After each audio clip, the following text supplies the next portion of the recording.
Contro Fagin, viaggio nel misticismo travestito da scientismo e negli abusi del principio di autorità. Ciao, oggi parliamo di Federico Fagin. Sapete chi è? Fagin, padre del primo microprocessore commerciale e in generale un protagonista indiscusso della storia della tecnologia del XX secolo. Un grande italiano dunque. Ecco, il problema però è che adesso questo nostro tecnovisionario si è ritirato dalla scena tech e si è ripromesso di riscrivere le leggi dell'universo e della realtà tutta a colpi di rivelazioni mistiche. In questo video analizzeremo la sua trasformazione da scienziato a guru, la sua teoria della coscienza, la confusione tra fisica e fede e l'irresponsabile utilizzo di un preteso principio di autorità malinteso. Insomma, cercheremo di capire dove finisce la scienza e dove inizia, che ne so, la teologia, la fantascienza, il culto della personalità, vedete voi. E intanto che voi vi iscrivete, mettete like e condividete con gli amici, ecco la sigla.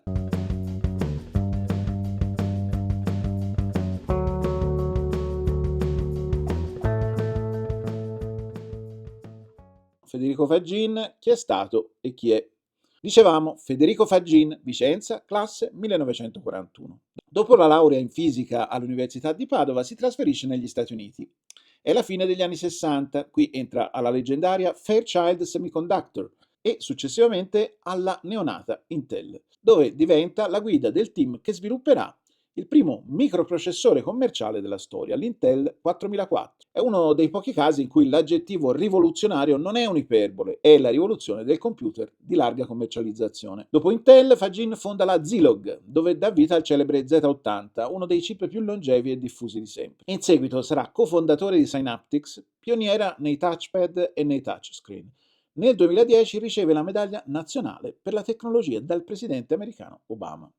Insomma, non stiamo parlando di uno a caso. Fagin ha ricevuto numerosi altri riconoscimenti internazionali e anche italiani, tra cui il titolo di Cavaliere di Gran Croce della Repubblica Italiana. La sua carriera è un esempio paradigmatico del successo dell'ingegno italiano nella Silicon Valley e su questo non c'è alcun dubbio. Purtroppo però sul finire di questa luminosa carriera arriva una svolta radicale inaspettata che sconvolge la sua vita professionale e intellettuale già negli anni 90 e, diciamocelo, scuote la stima di molti dei suoi ammiratori. Sicuramente scuote la mia. Quando ormai avrebbe potuto, come molti tra noi si sarebbero augurati che facesse, avrebbe potuto, dicevo, ritirarsi serenamente e godersi in santa pace la fama già maturata e i suoi molti dividendi, Fagin prende una strada molto diversa e, direi almeno per me, del tutto inaspettata. Lascia l'industria tecnologica e si dedica allo studio della coscienza. Crea una fondazione insieme alla moglie, la Federico ed Elvia Fagin Foundation, con sede in California, e il cui obiettivo è di finanziare studi scientifici sulla coscienza, partendo da un presupposto curiosamente poco scientifico, infalsificabile, che la coscienza non emerga dalla materia, bensì la preceda. Ma insomma, molti tra voi penseranno che una svolta del genere non è poi così sorprendente. In fondo, molti scienziati si interessano agli enigmi della mente e della coscienza e cambiano settore in una seconda e tardiva fase della loro vita, cedendo alle lusinghe di una serena e intima attività filosofica. Basti pensare, per esempio, al vulcanico premio Nobel Roger Penrose e alle sue altrettanto curiose teorie quantistiche sul cervello. Attenzione però, non voglio mettere sullo stesso piano la stravagante ma potenzialmente scientifica, perché potenzialmente falsificabile, teoria dei microtuboli di Penrose con le assurde elucubrazioni di Fagin, sia chiaro. Comunque, questa svolta esistenziale faginiana potrebbe non essere così sorprendente in definitiva, se non fosse che il nostro tecnoguru non si limita a proporre una nuova ennesima teoria della coscienza, ma inizia bensì a fondare una vera e propria cosmologia e cosmogonia spirituale, basate su un'unica singola esperienza mistica personale e su una reinterpretazione assolutamente fantasiosa della fisica quantistica. Da lì in poi la sua figura si sdoppia: da una parte il passato, l'inventore, il pragmatico, il genio del silicio, dall'altra il presente e il futuro, il profeta del campo cosciente universale, che oggi fa proselitismo dai palchi dei festival della scienza. L'illuminazione, Hattahoe, il risveglio. Torniamo però all'origine della svolta mistica di Fagin. Nel 1990, come racconta lui stesso in Silicio, cito, mentre ero con la mia famiglia al lago Tahoe, mi svegliai verso mezzanotte per bere un bicchiere d'acqua. Quando tornai a letto, mentre aspettavo in silenzio di addormentarmi di nuovo, sentii emanare dal mio petto una potente carica di energia amore, mai provata prima. Questo sentimento era chiaramente amore, ma un amore così intenso e così incredibilmente appagante che superava qualsiasi mia idea ed esperienza sulla natura dell'amore. Lo percepivo come un ampio fascio di luce bianca, scintillante, viva e beatifica, che prorompeva dal mio cuore con incredibile forza. Ancora più incredibile era sperimentare che la sorgente di quell'amore ero io. Improvvisamente quella luce esplose e riempì l'intera stanza, per poi espandersi ed abbracciare l'intero universo con lo stesso bianco splendore. Allora seppi, senza ombra di dubbio, che questa era la sostanza di cui tutto ciò che esiste è fatto. Era ciò che ha creato l'universo partendo da se stessa. Con enorme sorpresa riconobbi che quella luce ero io. Lascio a voi l'onere di contare le occorrenze della parola amore in questo paragrafo. Che dire, messianico, ragazzi, davvero messianico. E insomma, una potente energia, una luce bianca, l'amore puro, infinito e soprattutto roba proveniente da lui stesso, dal suo stesso cuore. Quella luce esplode, si espande, abbraccia l'universo. In un istante Fagin sa, per pura rivelazione, che tutto ciò che esiste è fatto di quella luce, di quell'amore e che quella sostanza non è solo la fonte di ogni cosa, ma è anche ciò che egli è in essenza. Il confine tra osservatore e osservato scompare. È l'unione mistica, l'esperienza estatica suprema. Questo racconto ricorda un po' l'idea del samadhi, uno stato di coscienza profonda nella tradizione spirituale indiana tra induismo e buddismo, in cui il sé individuale si fonde con la totalità dell'essere, spesso descritto come un'estasi senza oggetto e senza dualità. Un samadhi in salsa veneto-californiana, e pure senza grappa, a quanto pare. Ora, a parte le battute, non sarò io a voler negare a qualcuno la sua propria epifania, men che meno proprio al grande Federico Fagin. Il problema nasce quando una persona della sua influenza decide di fondare su questa esperienza intima un'intera teoria ontologica della realtà e magari di giustificarla invocando i principi della fisica quantistica, partendo dal solo e unico fatto di essere una personalità di una certa autorevolezza. Da questa epifania parte infatti la costruzione di un vero e proprio sistema cosmologico con tanto di vocabolario, l'uno, la seiti, lo spazio C, lo spazio I, il campo semantico e altre cose. E con il lessico arriva una missione: rivoluzionare la scienza e, magari cosa che non guasta, comunicare all'universo mondo la lieta novella che finalmente abbiamo le risposte vere, inequivocabili, incontrovertibili, al di là di ogni possibile falsificabilità. Ricorda qualcosa? Uno, seiti e quanti mistici. Come accennavo, da quell'esperienza mistica Fagin fa derivare una complessa visione cosmologica e cosmogonica, anzi direi cosmoteologica, che prende liberamente a prestito linguaggi e generiche suggestioni dalla fisica quantistica, dalla filosofia della mente e da una spiritualità con dei forti tratti New Age e generici collegamenti con filosofie mistiche, soprattutto orientali, per proporre quella che è una vera e propria teologia in cui tutto ciò che esiste nasce da un'unica entità fondamentale, l'uno, la coscienza universale, e le sue manifestazioni, l'articolazione dell'uno nel reale, le seiti. Tutto ciò, ribadiamolo, si fonda su un'esperienza soggettiva ed esclusiva, la rivelazione personale vissuta da Fagin, al quale dobbiamo credere sulla base del suo ruolo di illuminato. Nessuna dimostrazione, nessuna argomentazione condivisibile o metodo intersoggettivo, solo la fede nel testimone. In questo c'è ben poco di razionale, anzi il modello assomiglia in modo inquietante a quello di una rivelazione carismatica. L'uno si è rivelato a un eletto e ora questo eletto ci annuncia la struttura ultima della realtà. Le religioni sono nate tutte così. E parlando delle religioni tradizionali, Fagin dice: ciascuna di loro si definisce come l'unica vera religione. Ritengo invece che proprio come c'è una sola scienza, ci deve essere anche una sola spiritualità universale, che è la sua, altro che superamento della religione dogmatica. E cito di nuovo: Dio non ha bisogno di intervenire nell'universo, aprendo un sepolcro e resuscitando un cadavere dalla tomba, poiché Dio è già a casa sua nel mondo. Dio dimora nel cosmo attraverso il Logos, che è la matrice, dal latino matrix, madre, utero, di tutte le cose. E ancora, scienza e spiritualità sono entrambe irriducibili, sono facce della stessa medaglia. Ora, vediamo meglio come si articola questa realtà spirituale ma fisica in salsa Fagin.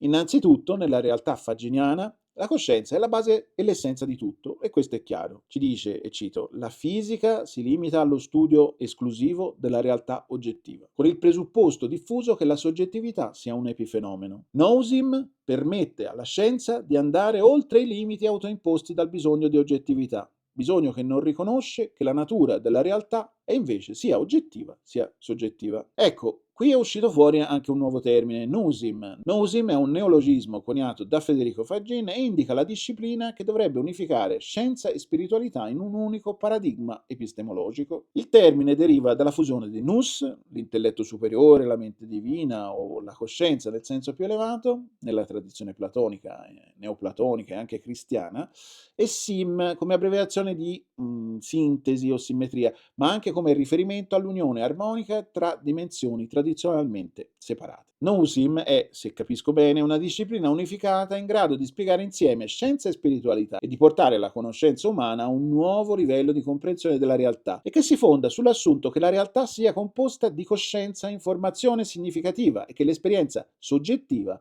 abbia dignità epistemica quanto quella oggettiva. La Nousim è quindi una specie di upgrade mistico del metodo scientifico, un'estensione della scienza che include anche l'esperienza soggettiva come fonte di conoscenza legittima, accanto all'osservazione oggettiva. Nousim intende superare i limiti della scienza tradizionale che Fagin accusa di essere riduzionista e materialista, come se fossero cose brutte, per creare un nuovo paradigma che integri l'interiorità, la coscienza, il significato e questa forma di teologia. In questa prospettiva il rifiuto della coscienza come realtà primaria è un atto ideologico, non scientifico, perché la coscienza non è un epifenomeno della materia, ma una realtà primaria, irriducibile a processi fisici e computazionali.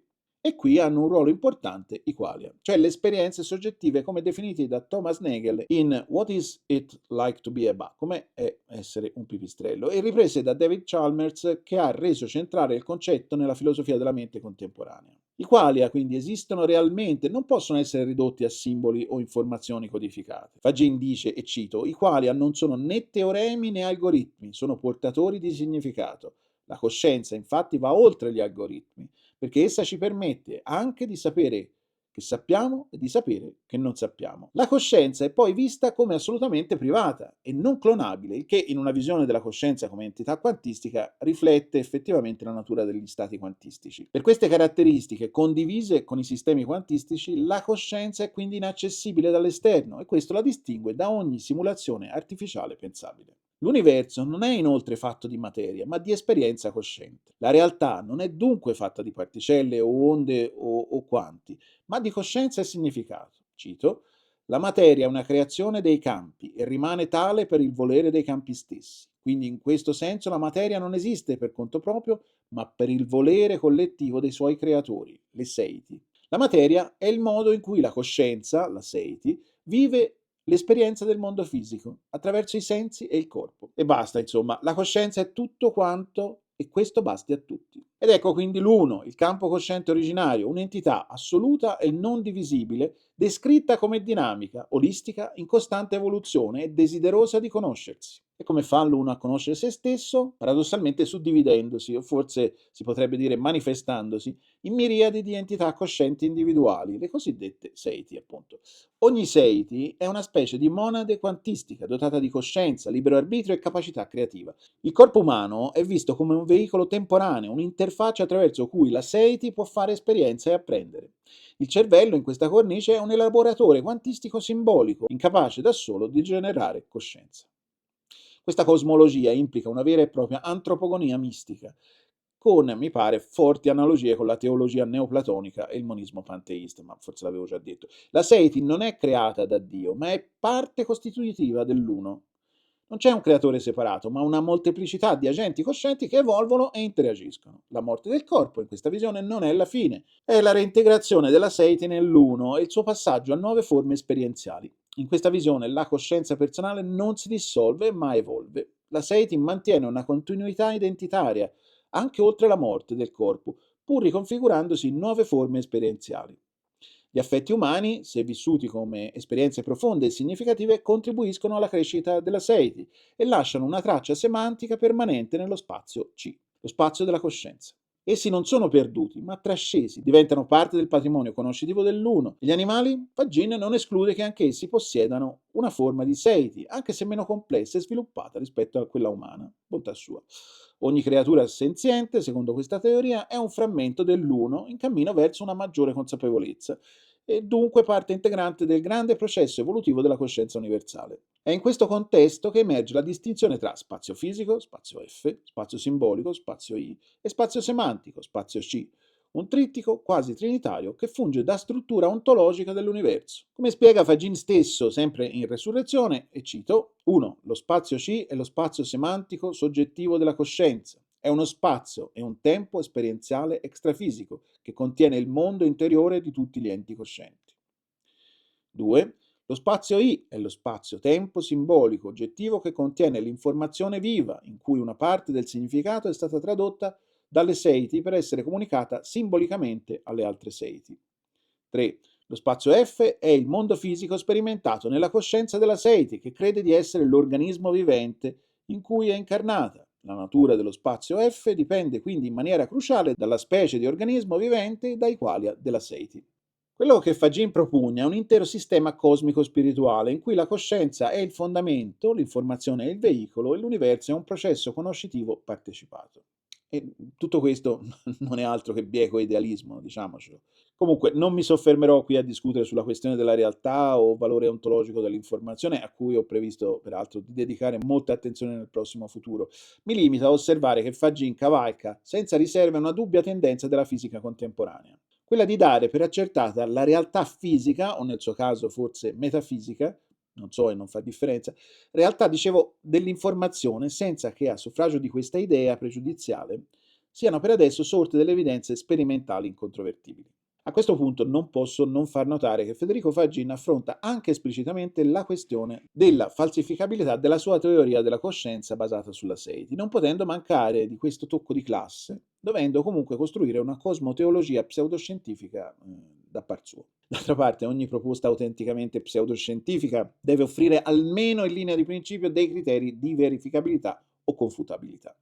Ma dunque c'è davvero uno spiraglio di testabilità e falsificabilità in ciò che sostiene Fagin, al di là delle sue affermazioni? Perché questo in qualche modo cambierebbe tutto, no? Va chiarito subito un punto fondamentale. La teoria delle seiti è di natura metafisica, ma Fagin ha bisogno culturalmente, anzi ha psicologicamente bisogno di ancorarla alla fisica quantistica dell'informazione per renderla almeno potenzialmente testabile. Quindi Fagin sostiene che la sua visione sia compatibile con una scienza, ma attenzione, con una scienza allargata, in cui non solo ciò che è misurabile esternamente, terza persona, ma anche ciò che è esperito soggettivamente, prima persona, ha dignità epistemica e ontologiche, ne parlavamo prima, la gnosi. E però egli ci dice: non si può dimostrare direttamente l'esistenza della Seiti, proprio perché le Seiti, come stati puri quantistici privati, non sono accessibili dall'esterno, sono per definizione irriducibili e non osservabili oggettivamente. Ciò viene con la dimostrata, scientificamente dimostrata, non clonabilità di uno stato quantistico, cosa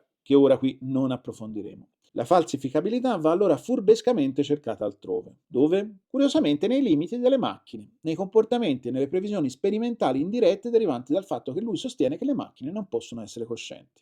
Pagini insomma ci dice che la prova che la sua teoria è falsa sarebbe l'emergere di una macchina cosciente. Dunque, e qui il sillogismo si rompe ma continua a funzionare per lui e per i suoi adepti, non esistendo macchine coscienti, per ora la sua teoria è non falsificata. Confusione mentale a parte, è ovvio che questa sia una condizione molto comoda. Più che un principio di falsificabilità, vedo qui una profezia. E, per parafrasare il titolo di un libro che, contrariamente a quelli di Fagin, consiglio a tutti, sappiamo bene cosa accadrebbe se presto o tardi tale profezia non si avverasse. Troverebbero qualche scusa per correggere la teoria, ovviamente. Dato che sono state tirate dentro le macchine e la loro impossibilità di diventare coscienti, esploriamo un momento la cosa. Secondo Fagin, le macchine non possono essere coscienti perché non possiedono una sei, cioè, come dicevamo, una coscienza individuale irriducibile che sia manifestazione dell'uno. Forse, però, sarebbe più esatto dire che le macchine, in questa prospettiva, non possono essere usate come drone dalle seiti. Abbiamo già detto che la coscienza, nella sua visione, non è il risultato di un processo computazionale, ma è una qualità ontologica primaria che esiste solo laddove ci sia un'esperienza soggettiva reale. Una macchina può simulare un comportamento cosciente, ma non può mai essere cosciente. Può riprodurre simboli, ma non può accedere al significato. Il significato nasce dall'esperienza vissuta, non dall'elaborazione simbolica. Infatti, inoltre l'invisibile, Fagin si chiede e si risponde: anche le macchine potrebbero un giorno provare emozioni? Secondo la teoria QIP, ciò non sarà mai possibile. Le emozioni sono esperienze, non simboli. Qui è venuto fuori un altro acronimo che mi pare finora non si era presentato. QIP, significa Quantum Information Processing, processamento delle informazioni quantistiche. Una nuova teoria della realtà in cui la coscienza, l'informazione significativa e la volontà sono fondamentali. Non approfondisco oltre perché ancora ne ho da dire fin troppe. Il punto chiave è che per Fagin la coscienza non è una funzione emergente della complessità, ma una proprietà ontologica originaria, l'ho già detto, scusate, che non può essere prodotta né emulata da sistemi artificiali, quindi ogni macchina, per quanto sofisticata, resterà sempre priva di qualia, di intenzionalità autentica e di libero arbitrio, perché le mancherà quel nucleo irriducibile di soggettività che è la Seiti. E si ritorna al discorso della falsificazione possibile, ma non probabile, quindi. E poi, non vi basta ancora? Bene, ok. L'avete voluto voi. In questa mistica cucina di idee tagliate grosse non ci facciamo mancare nemmeno una concezione evolutiva di questa cosmoteologia. Le Seiti, apprendendo e comunicando tra loro tramite un'informazione che ha il suo proprio piano di realtà, co-creano l'universo e le sue leggi. Le leggi della fisica quindi non sarebbero date una volta per tutte, ma evolverebbero nel tempo insieme alla coscienza collettiva, all'uno, che di fatto crea l'universo e alla conoscenza crescente che questo uno ha di se stesso attraverso le Seiti e compagnia. Tutto questo evolversi del cosmo, che definirei organico quasi, naturalmente, come ti sbagli, non avviene per un meccanismo di selezione e competizione, meccanismi che non trovano posto in un simile universo buonista, bensì con una dinamica evolutiva teleologica e finalistica, non certo adattiva. Insomma, conoscere senza adattamento, evolversi senza selezione, tutto è buono perché in definitiva l'uno è il tutto e quindi passa solo il tempo forse. Non saprei perché anche il tempo è qualcosa di completamente diverso nella cosmologia faginiana. Il tempo non scorre in sé per sé, ma è vissuto dalle Seiti ed è quindi intrinsecamente soggettivo e qualitativo. Non è dunque, sembrerebbe, una dimensione dello spazio come irrelatività, né è legato a un fenomeno oggettivo come l'entropia. In più, sia lo spazio C sia lo spazio I hanno una loro versione del tempo, il primo esperito, il secondo formale, come nella fisica e nella matematica. L'universo è, ribadiamolo, il modo con cui l'uno, che è pure fuori del tempo, evidentemente cerca di conoscersi e ogni nostra scelta, ogni nostro atto creativo è parte di un processo cosmico di autoconoscenza, di una simulazione spazio-temporale, utile all'apprendimento e alla crescita delle Seiti. Ma insomma, dirà qualcuno, qual è il problema? Fagin si è messo lì e si è inventato un universo bonario e rassicurante, adatto ad ambientare romanzi lisergici o serie TV a tema fantascientifico trascendentale. Che male può fare? Il problema è che questa cosmoteologia porta una maschera da teoria pseudoscientifica. Usa il vocabolario della fisica quantistica per costruire una narrazione mistica facendo leva sulla reputazione di colui che vorrebbe venderla al mondo come la lieta novella. Ma come vedremo, questo è solo parte del problema. Intermezzo.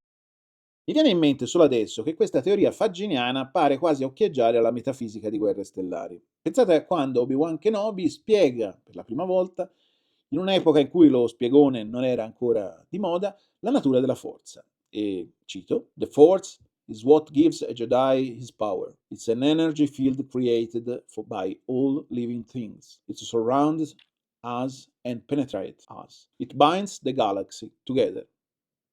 Che vuol dire la forza è ciò che dà a un Jedi il suo potere, è un campo di energia creato da tutti gli esseri viventi, ci circonda e ci penetra, lega insieme la galassia. Chiedo scusa ai fan italici di Star Wars che adesso si risentiranno un po', ho ritradotto dall'originale perché le espressioni possanza e tiene unita mi sono sempre sembrate un po' goffe e ho colto quindi l'occasione. Ecco il momento buono per un commento tattico.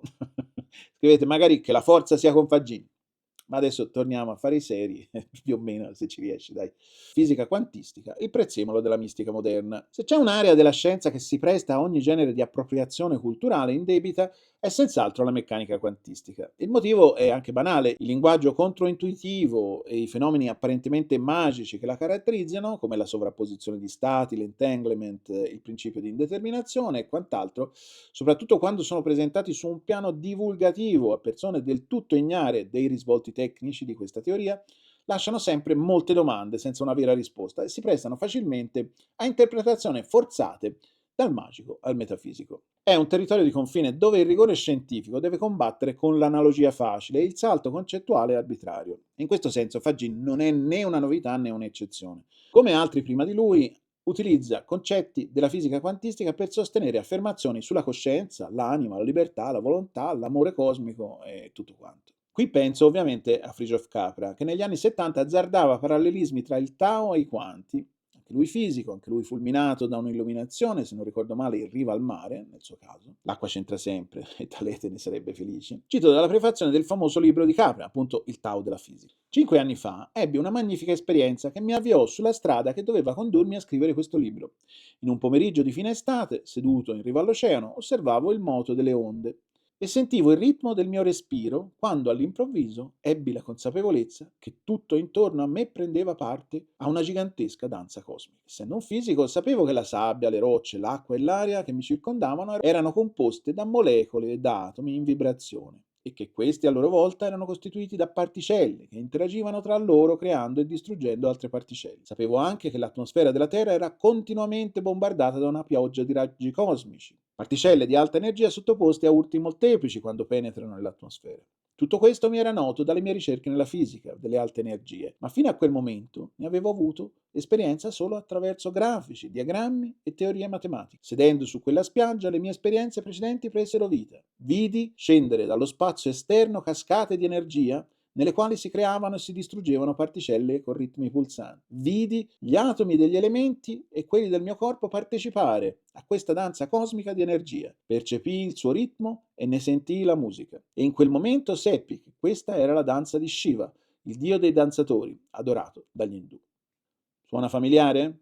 Magari tra una ventina d'anni mi farò venire anche io un'ispirazione mistica in riva al mare, o magari un ictus, chissà, ma con tutta umiltà, non mi voglio mettere sullo stesso piano di queste grandi personalità della mistica. Un po' tutti questi esploratori della mistica spirituale e quantistica si rifanno agli stessi concetti e alle stesse semplificazioni. L'entanglement è la prova che siamo tutti connessi. L'indeterminazione è la base del libero arbitrio. La non località è l'evidenza che la realtà è spirituale. La non clonabilità degli stati quantistici abbiamo visto come abbia un ruolo centrale nella natura privata e irriducibile della coscienza.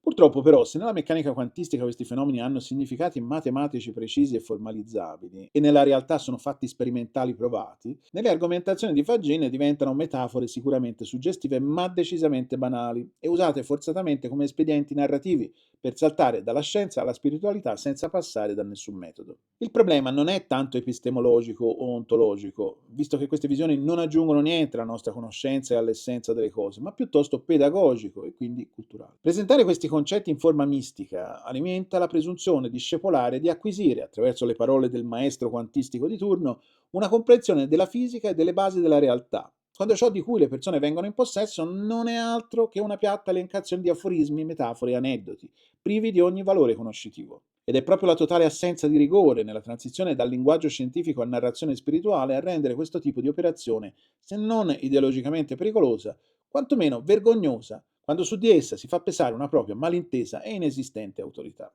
Di questo però parleremo meglio tra breve. Mi è chiaro, e spero che sia chiaro a tutti voi, che in questo modo si trasmette l'idea, non solo sbagliata, ma tremendamente fuorviante, che la scienza dica quello che vogliamo sentirci dire e che in essa, attraverso le parole di un guru, possiamo trovare consolazione e rassicurazione, quando invece la scienza è per sua stessa natura, fortunatamente, ciò che ci costringe a correggere e a sconfiggere le nostre illusioni, non certo a confermarle. La scienza è ciò che ci rende davvero liberi dalle illusioni. Il principio di autorità non esiste. E qui torniamo a uno degli aspetti più spinosi dell'intera questione, il principio di autorità, di cui si approfittano proprio figure come Fagin. È un vizio in cui incorrono premi Nobel, matematici, filosofi, storici, giornalisti, per quanto, e tanti altri personaggi ben noti che, forti di un titolo, di un seguito, di un passato, fanno pesare oltre il ragionevole le loro opinioni. In ambito scientifico, ma in generale direi in qualsiasi ambito che non siano la religione o la metafisica, il principio di autorità banalmente non esiste. Non esiste. Il principio di autorità equivale al culto della personalità, non alla fiducia provvisoria e ragionata nei confronti di chi ha competenze in uno specifico campo. In questo caso parleremmo di autorevolezza, non di autorità. Abbiamo tristemente sperimentato quanto male possa fare un supposto principio di autorità ai tempi della pandemia da Covid-19, non tanto tempo fa, in definitiva. Il dibattito scientifico nudo, infatti, può sembrare un po' una lite da pollaio, soprattutto se viene portato in televisione, perché è nei fatti della scienza che non ci sia accordo finché non si raggiunge un accordo. E nei fatti che quando si consolida il consenso su una teoria o su un esperimento nella comunità scientifica, esso sia instabile e temporaneo, lasciando ogni certezza esposta alla falsificazione popperiana. Non di meno, anche Popper sentì il bisogno di introdurre il concetto di corroborazione delle teorie scientifiche. È un concetto meno noto di quello di falsificazione, che rappresenta un po' la carriera, il curriculum di una teoria scientifica. In effetti la sua resistenza all'essere falsificata. Ora, questo processo, il processo di corroborazione e falsificazione di una teoria, è molto complicato e al di fuori della comunità scientifica anche facile ad essere strumentalizzato e deformato da interessi di parte e da teorie del complotto. D'altra parte, che questi dibattiti escano dall'alveo della discussione tecnica in casi sempre più numerosi, coinvolgano la politica e le scelte della collettività e dunque più che legittimamente l'opinione pubblica, è non solo giusto, ma vitale per la sopravvivenza della nostra specie. Proprio per questo i cittadini devono essere messi in guardia da quello che i colti chiamano fallacia del argumentum ad verecundiam o ab autoritate, cioè fallacia dell'argomento d'autorità o fallacia dell'argomento della riverenza, della soggezione. Qualcosa che io chiamerei più semplicemente fallacia del principio di autorità,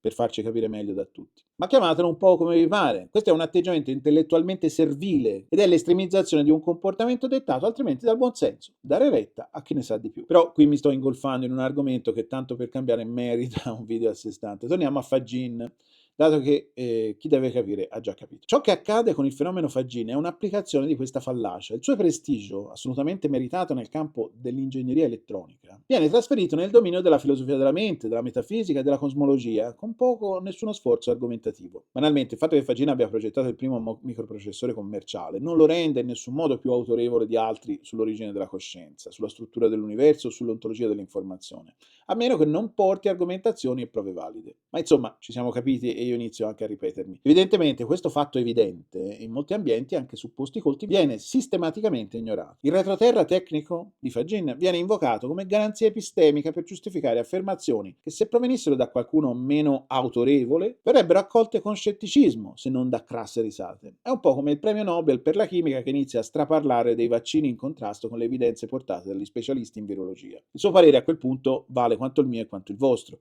Quello che conta, lo ripeto e lo ripeterò fino a perdere la voce, non conta niente altro che l'argomentazione, o meglio ancora, la prova. Il resto sono chiacchiere, anche in bocca al più intelligente di noi. E questa manfrina, questo approfittarsi della propria posizione è particolarmente pericoloso in questa epoca in cui la scienza è già abbondantemente sotto attacco da parte delle pseudoscienze, del complottismo e dell'analfabetismo funzionale, cavalcati da una politica becera e priva di qualsiasi capacità di orientamento dell'opinione pubblica. Quando una autorità riconosciuta si sposta su un terreno extradisciplinare e comincia a proporre visioni non falsificabili, ma rivestite di lessico tecnico, alimenta leggende e misticismi travestiti da epistemologia. E purtroppo il pubblico spesso non distingue tra autore di un microprocessore e teologo della coscienza quantistica. Cerchiamo tutti di farlo invece. Vi prego. La Seiti come brand spirituale tra filosofia e proselitismo. E dunque intorno a Fagin si è creato un vero e proprio seguito religioso che accoglie ogni sua affermazione come un'illuminazione. Si vedono sempre più spesso convegni ispirati al suo pensiero e che danno largo spazio alle sue elucubrazioni.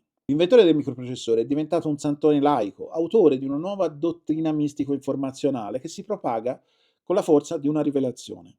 La Seiti in questo contesto smette di essere un concetto filosofico e diventa un marchio, un brand spirituale pronto per il mercato delle anime. Chiedersi perché questa narrazione abbia così tanto successo è quasi ozioso, dato che è un fenomeno che abbiamo visto ripetersi infinite volte nel mondo e nella storia. Al solito c'è il carisma e in questo caso l'autorevolezza dell'autore. C'è poi il fatto che questa visione mistica ha un fortissimo contenuto consolatorio. L'idea che la coscienza non finisca con la morte del corpo, che gli affetti persistano in uno spazio semantico eterno, che ogni dolore, ogni relazione, ogni scelta abbiano un senso profondo e iscrivano una traccia nell'universo, che ve lo dico a fare? Tutto questo risponde a un bisogno profondissimo e umanissimo, il bisogno di senso, di continuità, di salvezza. E in breve una teologia per tempi tecnologici, una fede ricodificata nel lessico dell'informazione e del quantistico. E qualcuno di coloro che sono costantemente in cerca di una religione da abbracciare, i modaioli della metafisica, inevitabilmente ammirerà più il messaggio del padre del silicio piuttosto che la voce stanca, banale e cantilenante di qualche prete o di qualche muezzin. Chi ha una predisposizione all'irrazionalismo o al mistico, senza il freno di una educazione al dubbio, chi diffida della scienza ufficiale, ma cerca comunque una cornice di verità ultima, purché rivestita di parole moderne e suggestive, qui trova chiaramente una comoda cuccia. È una forma di spiritualità postmoderna, che vuole tutto: il rigore apparente, il mistero, la trascendenza e anche un pizzico di tecnologia futuristica. La Seiti e l'uno, per quanto scimmiottature particolarmente banali di concetti mistici ricorrenti nella tradizione dell'irrazionalismo umano, sono perfetti per tutto questo. Che si smetta dunque di discutere criticamente sulla natura della coscienza, dell'universo, di tutto quanto, e si comincia ad adorare. Lo dice Fagin. Adorare chi? Non è chiaro. L'illuminato, forse. La forza apparente del suo modello sta nel fatto che tutto sembra tornare, tutto si tiene. Le Seiti imparano, l'universo evolve, l'uno si conosce, il male è un errore interpretativo, la morte è un passaggio e tutti ritroveremo i nostri cuccioli dopo la nostra dipartita. Tutto molto comodo e consolatorio, ma impermeabile a qualsiasi critica, e basato sul fatto che considerazioni così generiche possono sempre essere spacciate per saggezza e per rivelazione. E proprio questa è la caratteristica della frase del saggio e delle rivelazioni: qualunque affermazione è equivalente, va altrettanto bene della sua contraria, purché parli al nostro bisogno di senso e di rassicurazione. E in definitiva, chiunque sollevi dubbi viene semplicemente relegato alla categoria di chi non ha capito, o non ha fatto esperienza, o dell'odiatore. Ma se solo l'illuminato può validare la visione dell'illuminato, il sistema regge certo perfettamente, ma solo a patto di credere ciecamente nella sua premessa iniziale, appunto la rivelazione mistica del fondatore. Questo per l'appunto è l'opposto di ciò che intendiamo per pensiero scientifico, per pensiero critico o anche solo per buonsenso. Cosa distingue Fagin da un guru spirituale? E dunque, cosa distingue Fagin da un qualsiasi altro guru? Dopo questa lunga cavalcata nel non senso, forse potremmo essercelo dimenticato, ma Fagin non è un qualsiasi schizzato profeta del primo secolo. È una figura chiave, anche se effettivamente non così tanto come ce lo vogliono vendere, diciamocelo. Una figura chiave di una visione tecnologica e scientifica che sta alla base della nostra vita attuale. Vorrei salvare qualcosa, magari anche solo il tempo che mi è costato leggere i suoi libri, ma purtroppo, per fortuna, non so se posso. La verità è che se una persona qualsiasi avesse proposto una visione del mondo basata su rivelazioni interiori, non verificabili, utilizzando concetti spirituali vaghi, promuovendo una dottrina sull'origine e il destino dell'essere umano e sulla struttura ultima della realtà, cosa che persone qualsiasi fanno e hanno fatto sempre in continuazione, non avrei fatto niente altro che ignorarlo. Certo, non ho voglia di fare dei video sul Reverendo Moon o su altri simili preti truffaldini. Stavo ora pensando forse su Ron Hubbard, che nel suo ruolo primordiale di autore di fantascienza mi era anche sempre piuttosto piaciuto. Comunque, se non per una sorta di etichetta verso un grande vecchio della tecnologia con un rilevante curriculum scientifico, cos'altro ci spinge a prenderlo in considerazione e anche solo a controbatterlo? La risposta è il nulla, niente. Quindi non so più perché sono qui.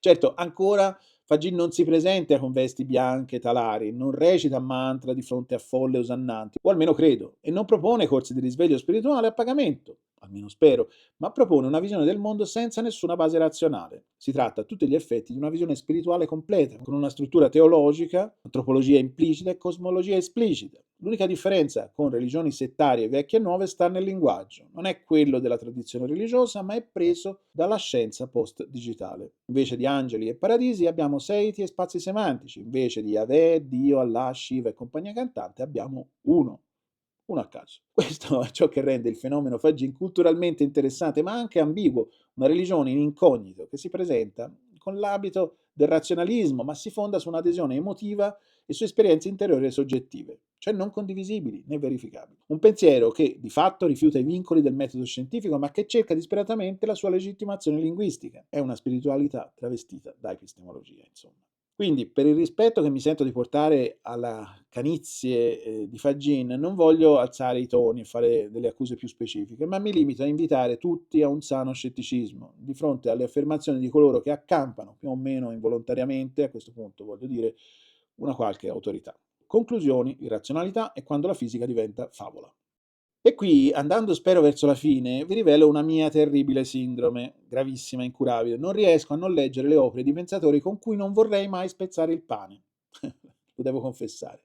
Dugin, Evola, Heidegger o addirittura Severino e Agamben mi perseguitano dalla mia libreria, o meglio dal mio e-reader, e questa malattia dell'anima mi ha portato anche a dover leggere i libri di Fagin, alla ricerca di qualcosa che avesse senso. Non l'ho trovato, come avrete capito, ma non per questo non vi lascerò i suoi testi tra le fonti. Se non credete a me, credete alle sue stesse parole. Ho resistito a lungo alla tentazione di fare questo video, ma vedo quanto spazio e quanta visibilità viene accordata al Fagin pensiero, e dunque ormai non posso più starmene zitto, vedendo come la scienza, tanto per cambiare, fa da zimbello all'ultimo di bella di passaggio. Tutto questo video mi è costato un lungo studio, una scrittura che mi ha messa abbastanza in difficoltà, quindi spero che almeno venga fuori un po' di dibattito da questa mia invettiva, perché il caso Fagin è emblematico e dunque forse anche meritevole di approfondimento. Emblematico, dicevo, di una tendenza culturale sempre più diffusa. L'irrazionalismo, soprattutto l'irrazionalismo che si traveste da scienza per attaccare la scienza.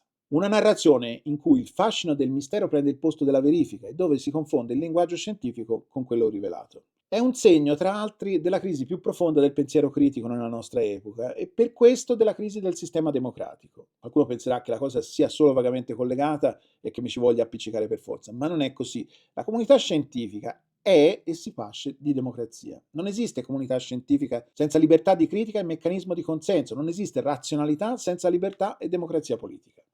Lo vediamo in quello che succede oggi negli Stati Uniti, la tendenza di voler ammaestrare e sottomettere l'accademia e la scienza al potere politico. Gli stessi che propagandano spazzatura irrazionale e pseudoscienza abbracciano non a caso anche filosofie politiche razziste e illiberali e sono tra l'altro i più suscettibili alle propagande dei regimi autocratici, che questo irrazionalismo foraggiano, sponsorizzano e propagano. Viviamo un tempo in cui l'ansia esistenziale, la solitudine cognitiva e la perdita di riferimenti trascendenti spingono sempre di più persone verso narrazioni totalizzanti, reazionarie e consolatorie. In questo scenario il racconto scientifico-spirituale di Fagin si propone come un'ancora di salvezza, promette che nulla andrà perduto, che nulla andrà storto, che la coscienza è eterna, che ogni cosa ha un significato più profondo e invisibile.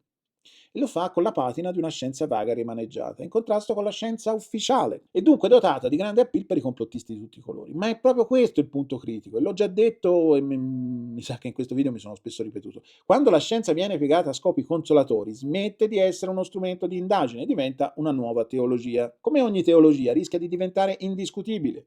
Invece di aprire domande, offre risposte definitive, invece di interrogare il reale, lo sovrascrive con una narrazione predigerita. Il risultato è una spiritualità scientificamente aromatizzata, che soddisfa bisogni emotivi, ma indebolisce il principio stesso della razionalità sperimentale. La cosmologia di Fagin appare poetica, edificante e perfino commovente, ma non è altro che l'ennesimo tassello di una lotta contro la modernità e contro la razionalità. È una guerra, quella per la ragione e la laicità, che nessuno di noi può permettersi di perdere. E dunque anche una filosofia un po' beota come quella faginiana non deve essere lasciata correre in giro nuda come gli pare. Rimaniamo fermi, rimaniamo laici, mi raccomando.